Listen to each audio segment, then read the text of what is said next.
युद्ध से जुड़ी बड़ी खबर। रूस के कुर्स्क में आमने सामने की जंग, यूक्रेनी सेना के कब्जे वाले इलाके में भीषण जंग। फ्रांसीसी सैनिक और रूसी सेना के बीच भीषण जंग हो रही है।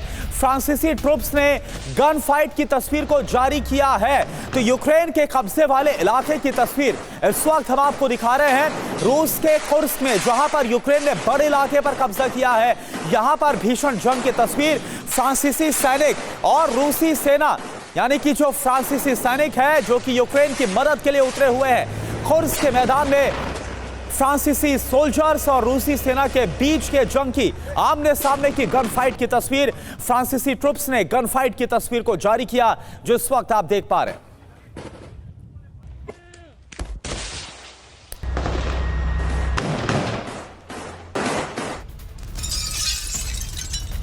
और दूसरी बड़ी खबर, कुर्स्क में रूस यूक्रेन के बीच भीषण जंग से ही जुड़ी। आगे बढ़ रहे यूक्रेनी टैंक पर हुआ है विध्वंसक हमला। ये देखिए तस्वीरें। ड्रोन अटैक में यूक्रेनी टैंक को तबाह कर दिया गया। रूस ने यूक्रेनी कब्जे के 40% इलाके को वापस हासिल कर लिया है।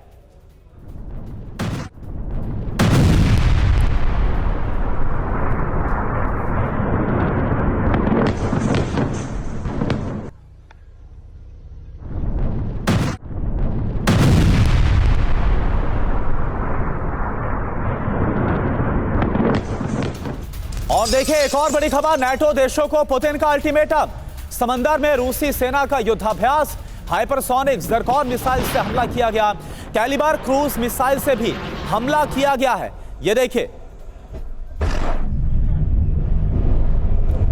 तो समंदर में रूसी सेना की जो वॉर एक्सरसाइज है वो इस वक्त हम आपको दिखा रहे हैं।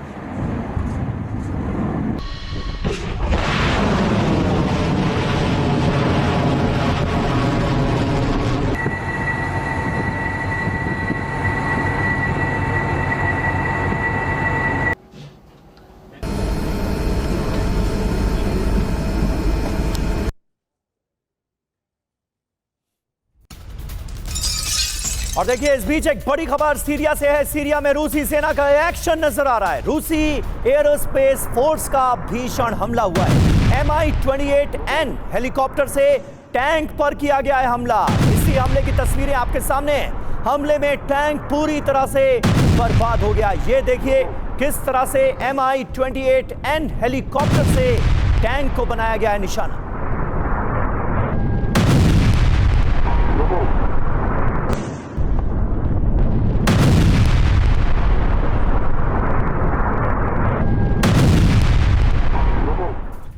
और अब युद्ध के मैदान की आज की सबसे बड़ी खबर, रूस और नाटो के बीच युद्ध की आशंका। एस्टोनिया में नाटो की बड़ी तैनाती हुई है।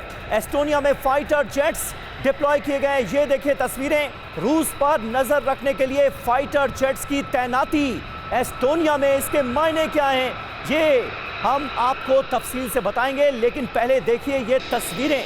किस तरह से फाइटर जेट्स का बेड़ा उतार दिया गया है एस्टोनिया में, और इसके पीछे मंशा मोटिव एक ही है, ताकि रूस पर रखी जा सके नजर।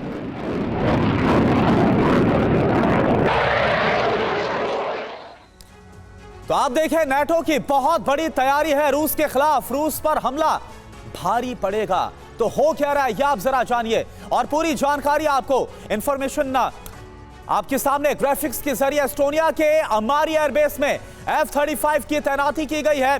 आसमान में 24 घंटे पेट्रोलिंग इसके जरिए की जा रही है। F-35 को रेडी टू अटैक मोड पर रखा गया है। जी हां, रूस का पड़ोसी देश है एस्टोनिया, और यहां पर यह तैनाती की गई है। मिनटों में F-35 सीमा पार कर सकता है। एस्टोनिया के साथ साथ लातविया, लिथुआनिया से भी रूस की घेराबंदी की जा रही है। नाटो की घेराबंदी का जवाब देने के लिए रूसी सेना पूरी तरह से तैयार है। एस्टोनिया में F-35 की तैनाती पर रूस उठा सकता है कड़ा कदम। इस बात के आसार भी बनते नजर आ रहे हैं। हमारे साथ स्टूडियो में तमाम खास मेहमानों का एक पैनल मौजूद है। विनय शुक्ला जी वरिष्ठ पत्रकार हमारे साथ मौजूद हैं। मेजर जनरल संजय सॉय साहब हमारे साथ मौजूद हैं। कर्नल US राठौर साहब हमारे साथ मौजूद हैं। नेवल कैप्टन श्याम कुमार हमारे साथ मौजूद हैं, और हमारे सहयोगी सुमित चौधरी भी इस वक्त हमारे साथ मौजूद हैं। ये होने क्या जा रहा है? एस्टोनिया यानी रूस के बिल्कुल पड़ोस में आपने फाइटर जेट्स तैनात कर दिए। रूस अब करे तो करे क्या? ये एक सवाल तो है ही। क्या ये तैनाती, ये डिप्लॉयमेंट रूस वर्सेस नेटो जंग की तैयारी है?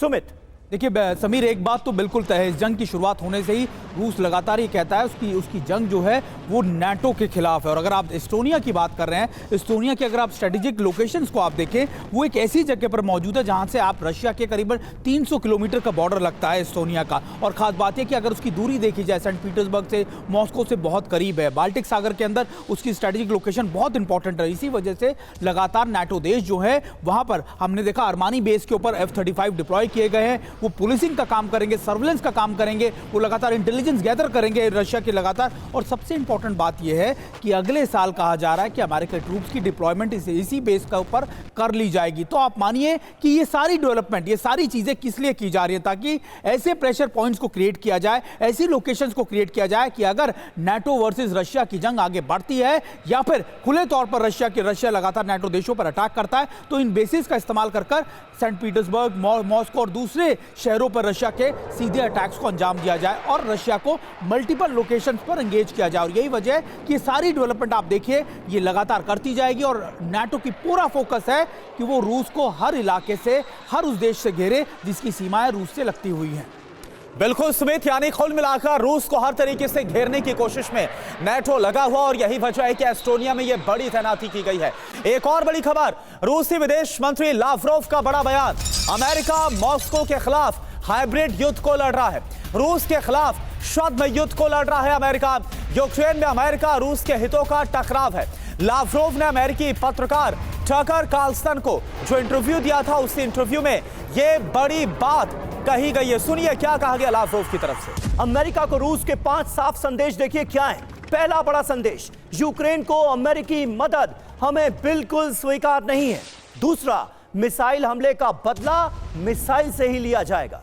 तीसरा, रूस जीत के लिए किसी भी साधन को अपनाने के लिए तैयार है। यह बिल्कुल क्लियर कर दिया गया। और देखिए चौथी बड़ी बात क्या है, रणनीतिक हार से बचने के लिए रूस किसी भी हद तक जा सकता है।